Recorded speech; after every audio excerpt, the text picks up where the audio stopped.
Oh, hello, and welcome back. My name's Joel, and I'm here for another little rant and rave about Skate America 2022. The figure skating season is back, and I'm pleased. I'm very, very happy. It is a bit of a weird season, as everyone's been talking about. Obviously, there are some countries that are not represented here, leading to a competition that pales in comparison technically to some of the previous years, but I don't know if I really missed those who must not be named. So I'm gonna jump in.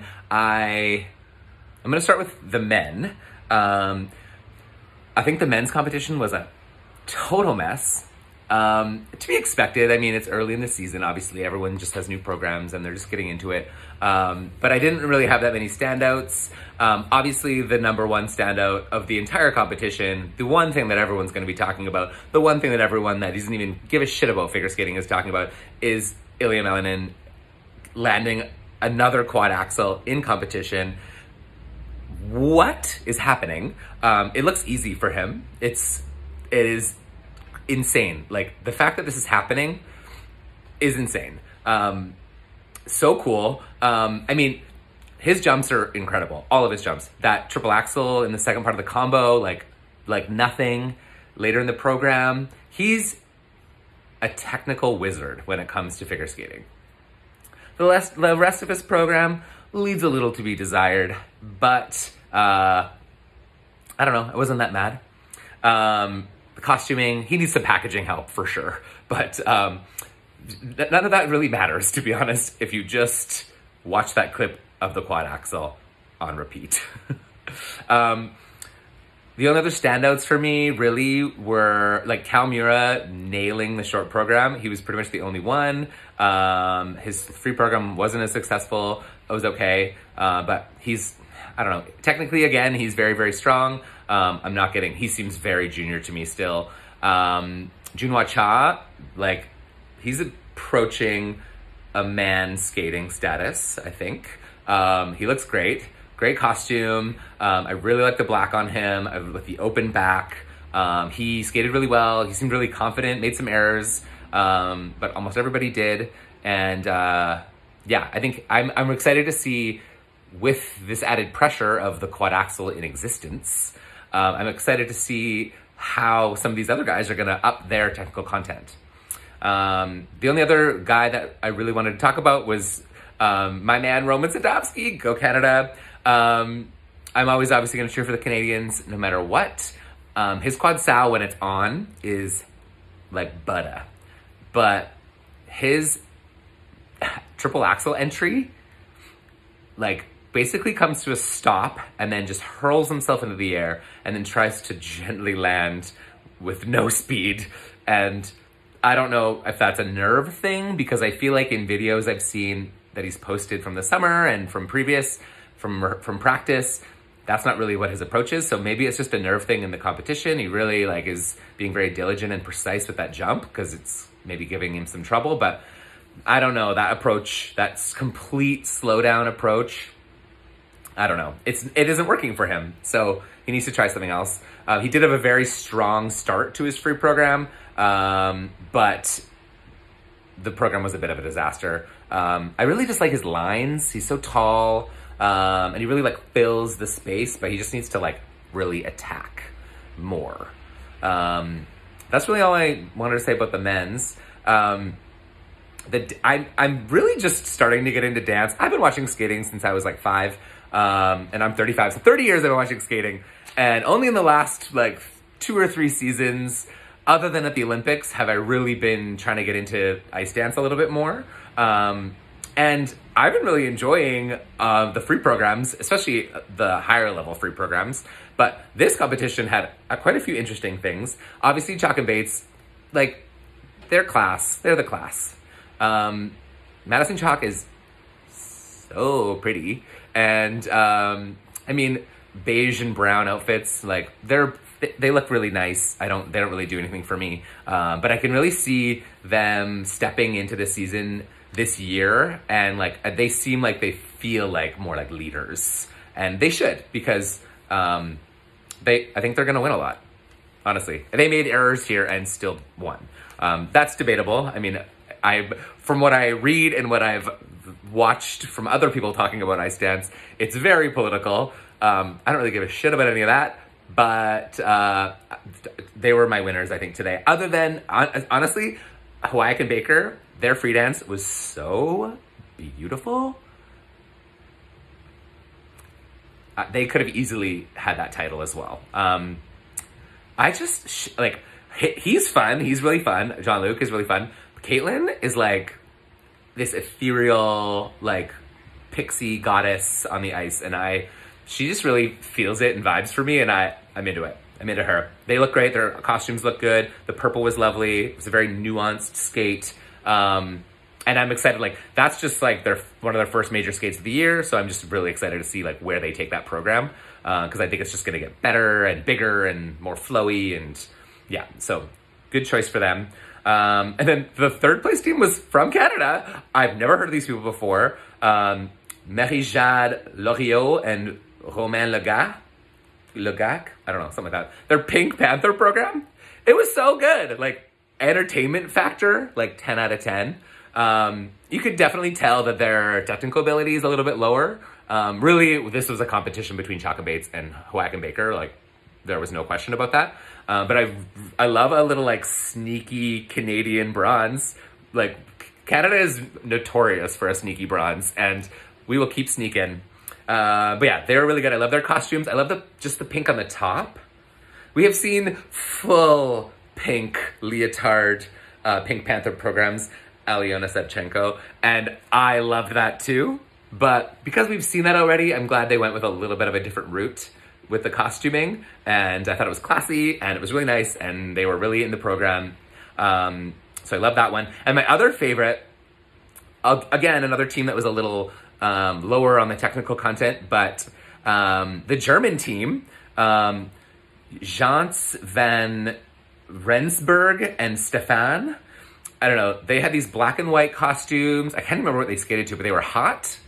The man's costume had this like little ribbon detail on the side that like allowed the male costume to have some movement as well. And I thought I don't know, they were just like really into the ice, and I was attracted to their skate and them. Yeah, so I even drew like a really terrible diagram of his costume. It's bad. So yeah, they were great. That's really all I have to say about dance. I'm intrigued to see what some of the other dance teams bring this season. That was the first taste. Other than like Chalk and Bates and Fear and Gibson, I haven't really heard much about the dance world because everyone's retired. So I'm curious to see who's gonna impress me. Pairs. Again, only really like 2 teams in the competition for the lead, and I don't really have anything to say about anybody else, but Diana Stellato, Dudek, and Maxime Deschamps, they look so good, so hot. They have elevated. Like last season, you could really tell they were on an upward trajectory with their technical content. They're really trying some like interesting transitions. They were doing that like separate entries into the toe loop that was not working timing wise, and they've sorted that out. Yeah, for some reason this competition had a lot of planned double Salchows. Maybe it's just early in the season.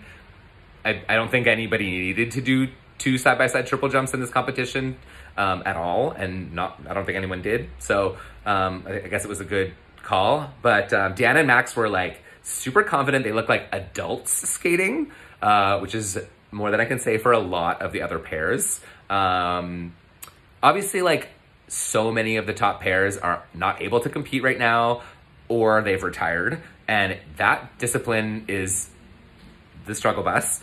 But I'm so glad we have Dan and Max, like, coming through here and, like, actually turning this into a little bit of a competition, like, putting some pressure on the world champs. Deanna Stellato, like, serves. Like, she is all face all the time, like, staring down the barrel of a gun, staring through into and through the souls of the judges. Like, I'm buying what she's selling every time. Their lifts are crazy. I don't know why or how they chose to do some of these things.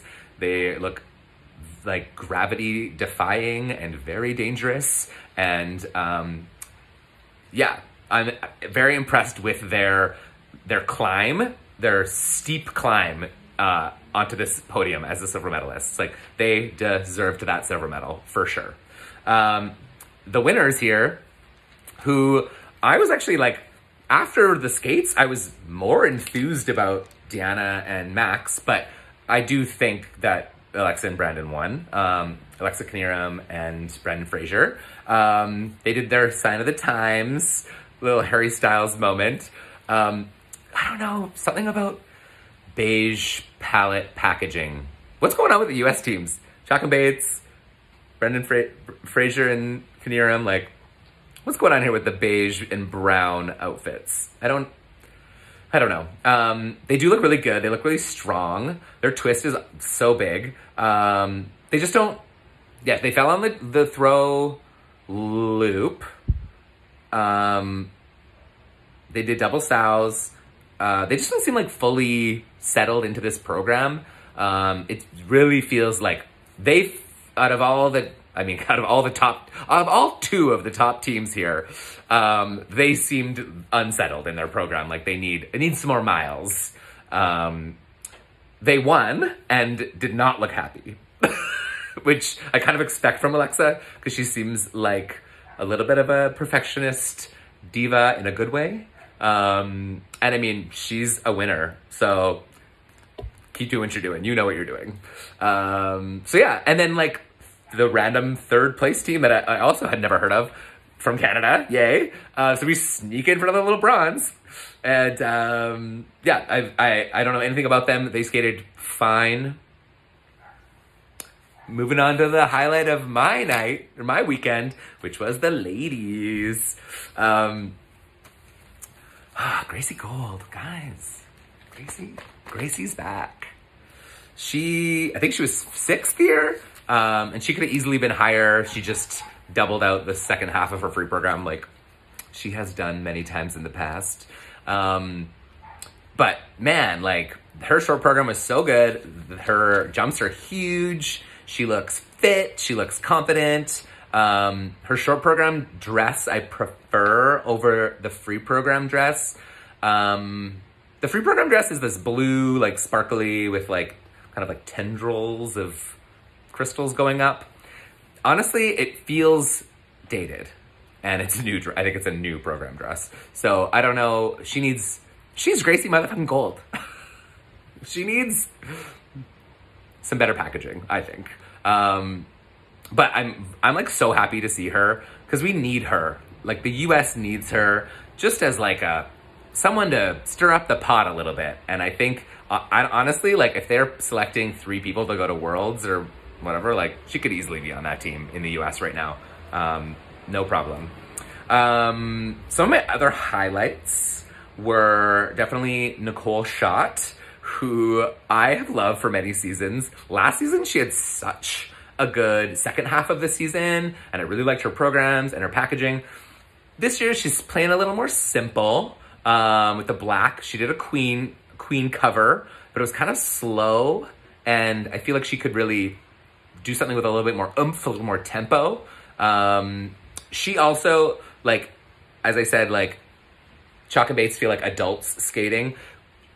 Nicole Schott feels like a woman on the ice skating, you know? And I love that. Same with Gracie. These are women on the ice skating, and I really, really appreciate that. Obviously, the slim, young teens are able to do amazing things, but they just lack that maturity. And, like, these are fit, athletic, gorgeous, just like women on the ice, and I love it. Yeah, obviously this wasn't Nicole's best skate, but I just like really like her skating. And yeah, she needs more sparkle, attitude, and the dress. It's kind of cool, like corset detail thing, but could be better. Packaging, guys, packaging. The other, okay, speaking of packaging, Ekaterina Krakova, however you say it, our Polish queen, doing her Up program in a yellow dress with literal balloons on it. And also, yellow balloons on a yellow dress. I don't know. Didn't.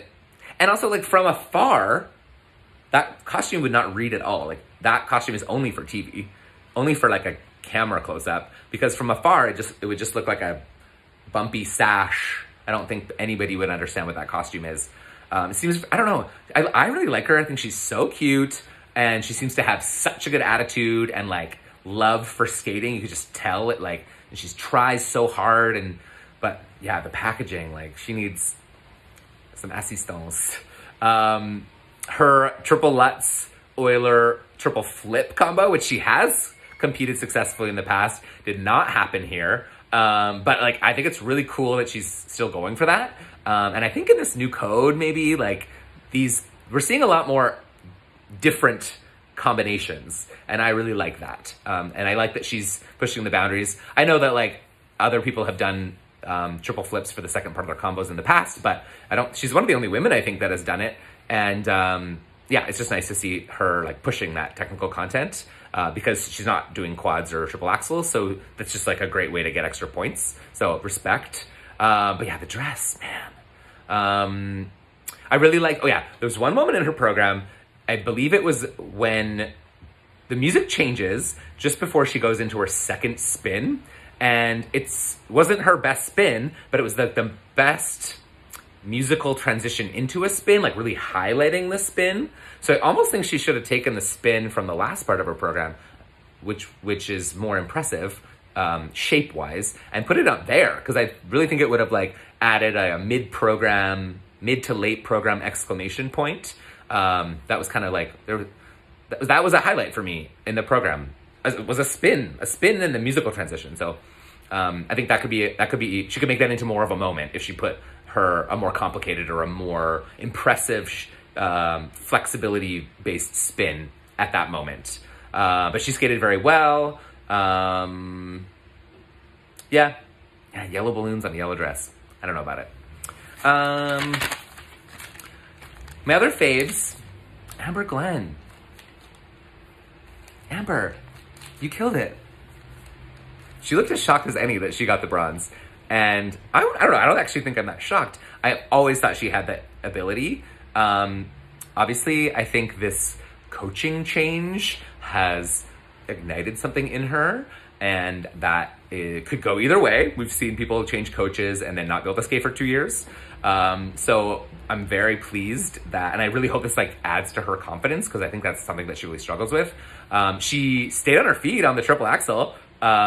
I think it was like very under rotated or very off, but she went for it. And then she did not let that mistake impact the rest of her program, which is like always so impressive to me. And I think also when some of these skaters are like training a really high level element, then it's almost like the rest of the program, they don't worry about as much. So that one element becomes like their sole focus. So once that's out of the way, whether they landed it or not, it almost feels like the rest of the program, for a lot of them, just happens. And that's kind of what it felt like here. Like she's obviously, she's very well trained. She looks very fit, you know, but she just like knows that program. And even though she made that mistake, she'll probably, who knows what the percentage of her landing that triple axel is in practice. Could be high, could be low, who knows? Her percentage of landing it in competition is very low. So it's like, once that's out of the way, like the rest of the program is all stuff she knows how to do. And I think she really like leaned into that, and it was really nice to see. Also her hair, the silver blonde hair, 10 out of 10, love. Yeah, I also think it was like the only super interesting skate of the night. Like her look was severe, but still beautiful, still pretty. The dress was like not too sparkly, but had enough embellishments, interesting embellishments, asymmetry, ombre, like navy to burgundy, like, I don't know. Everything about her skate was interesting to me. And through watching the whole women's free program, like I think she was like one of the last skaters in the last group. And I was like, it was like a breath of fresh air for me to watch her program. So, She was great. Second place, Isabeau Levito. She skates to Sweet and Tender Beast, 15. I don't think skating after Amber did her any favors because Amber flies around the rink like a madwoman and Isabeau is quite slow. But she really is working on filling the ice, and I think she has obviously grown. So she's so elegant in the way that she uses her toe point and her hands and her arms. Such a kind of a freedom, very balletic. I really like her. She's got like a level of joy when she skates. You can't read the nerves on her. You can't read any hesitation or trepidation going into her jumps or anything. You just she's very focused and she gets it done. I will say that she does need like a large preparation for a lot of her jumps. So that's something that obviously needs to be worked on. But she creates like really beautiful pictures on the ice. And even at like really moments that really don't mean anything, like just in between moments, she really like leans into the choreography and like presents herself very balletically. And it's, yeah, I respect her. I appreciate her. Obviously she's got some things to work on, but like she definitely could win US Nationals this year. Like no question. So I'm curious to see if we'll have another like junior girl, basically just out of juniors, win, because easily she could, if she doesn't get injured, obviously. And then the winner of the women's free skate was, I think, pretty obvious. She could have fallen a few times and probably still won. But Kaori Sakamoto, again, a woman on the ice, a woman on a mission, the world champion, the reigning Olympic bronze medalist. Like, her double axel is huge. The flow, like nothing. She looks great. She's mature. She looks great in the red. I love her haircut. Like, I don't know. She feels like a winner to me. Like, she made a few little bobbles on minor things, but like, she feels like a winner. She walks into that stadium. Everyone recognizes her as a winner, and then she wins. And she should. There's such depth in Japan right now in the women's side, but I would say a lack of consistency. And she's been that like beacon of consistency the last few seasons. And I think like she obviously works really hard and has a really good work ethic, and like she deserves to be winning 100%. And she did. Yeah. I will say like I did really like, what was it, Hyein Lee? I think was from Korea. Where did I read about her? She was, I've lost, oh, there she is. All I wrote was like the Phantom program. Like, can we retire Phantom for a minute? Like, please. Phantom in a ombre gray dress. Groundbreaking. She looks gorgeous. She's gorgeous on the ice. When her jumps are right and she like hits them correctly, she flies huge jumps, huge power, great flow. When her jumps are off, like, what happened? Under rotations everywhere, falling, like, I don't know.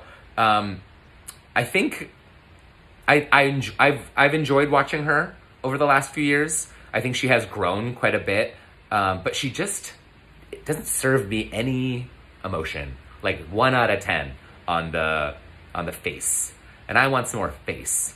Actually, all the Korean girls, they need like an acting class. They're all so beautiful, and they have the most boring programs in the most boring dresses. They need like a jolt in their whole program. So yeah, I think they gave her a generous score, to be honest, and she was 4th, so, or maybe 5th. Anyways, so yeah, I thought this is a great first event to the season. I'm like so happy that figure skating is back. I didn't tune in fully to the Junior Grand Prix. I did watch some of the highlights. Like Mao Shimada seems like a revelation, and I'm very excited to see her continue. But like, other than that, like, Pears. Pears needs to be resuscitated. It is a disaster right now. Like, we need some strong pears. Maybe some to come out of retirement. This could be like a victory lap year for you. Just, train up for nationals. You got it. Anyways, if you have any comments, disagreements, agreements, let me know. I am a fan. I don't know. All these are my opinions. You may have different opinions, and I like that. I respect that. If you would like to follow me on Instagram, my Instagram is @NorthJoel. Same with my TikTok. And yeah, thanks. Thanks for watching. Have a fabulous week.